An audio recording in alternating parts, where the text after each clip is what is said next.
Hi friends, final answer key release అయింది. చాలామంది students confuse అవుతున్నారు ఆన్సర్స్ని ఎలా ఎవాల్యుయేట్ చేయాలని చేసుకోవటానికి. చిన్న ఒక 2 క్వశ్చన్స్ నేను ఎక్స్ప్లెయిన్ చేస్తాను ఫ్రెండ్స్. ఇది పేరెంట్స్కి కానీ పిల్లలకు కానీ హెల్ప్ అయ్యిద్ది. ఫర్ ఎగ్జాంపుల్ ఇప్పుడు నేను తీసుకుంది 23 okay shift 1 paper. Response key sheet మీ దగ్గర ఉండదుగా, మీరు ఏం పెట్టారో అది ఓపెన్ చేయండి. ఇక్కడ నేను ఒక ఎగ్జాంపుల్, ఇప్పుడు ఈ క్వశ్చన్ ఉంది కదా, సెకండ్ క్వశ్చన్. ఈ క్వశ్చన్ ఐడి ఏంటి? 1370తో ఎండ్ అవుతుంది.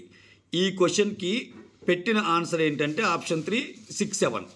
ఇక్కడ మీరు ఎలా ఎవాల్యుయేట్ చేసుకోవాలంటే ఇక్కడ 6 7 పెట్టారు కదా, ఇక్కడ మీరు ఆప్షన్స్ సెలెక్ట్ చేసుకోండి. ఆప్షన్స్ కానీ చూస్ చేసుకుంటే ఏమేమి ఉన్నాయి? లాస్ట్లో ఎండ్ అయ్యాయి 67 68 69 70 ఉంది కదా. ఈ 69 68 69 70లో 67 అనేది ఫస్ట్ వస్తున్న ఇది కదా అసెండింగ్ ఆర్డర్లో. సో అప్పుడు ఇక్కడ మనం ఆన్సర్ 3 అని పెట్టినా ఇక్కడ ఆన్సర్ 67 అని పెట్టాం కాబట్టి ఇక్కడ 67 ఈక్వల్ టు 1 అనమాట. సో ఈ క్వశ్చన్కి ఆన్సర్ 1.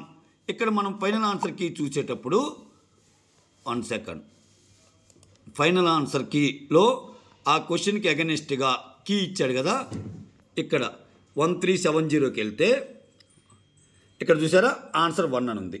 అయ్యో నేను 3 పెట్టాను ఇక్కడ 1 ఉందని కన్ఫ్యూజ్ కావద్దు, ఓకేనా? అలానే మీరు పెట్టిన ప్రతి క్వశ్చన్కి అసెండింగ్ ఆర్డర్లో తీసుకోండి లాస్ట్ 4 డిజిట్స్ని. సో మీరు పెట్టిన ఆన్సర్ దీంతో ఈక్వల్ అవుతుందా లేదా అనేది చెక్ చేసుకోండి. I hope this video will help. Thank you so much. Bye bye.